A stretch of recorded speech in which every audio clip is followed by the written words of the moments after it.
Nungsi haina nangina fana nangbu nungsi rubagini nangbu pamzeru bagini ashukuna yato kiva nungsi haina nangina fana nangsuta kaludana nangbu nungsi rubagini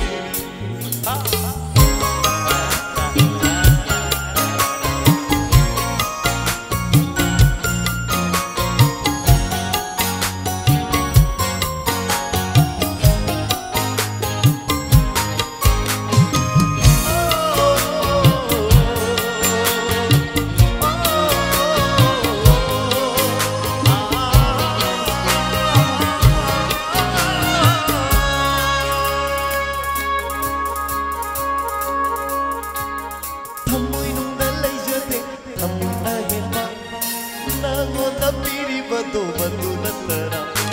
kalak kambal biranu mizapok pishe singa batado to tuming lay taro kambal kapau hibanan kita poito puro na halage bakit sanggay na singa batado lage itong impiro puro na halage nga sinumise yabiro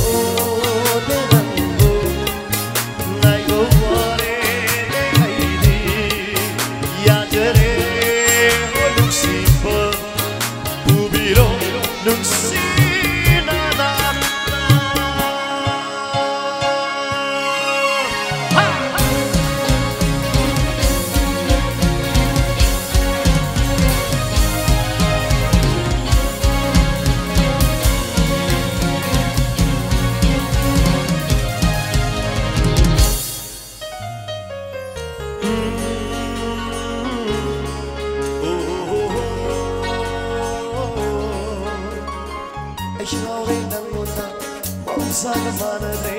nungsi ipak tao ne ai wai tu ding ko chi ma nungsi man wa hai shing punduran mire wa kal se oh chingao ne tan mo ta ma sana mana ne nungsi ipak tao ne ai wai tu ding ko chi ma nungsi man wa hai shing punduran mire wa kal se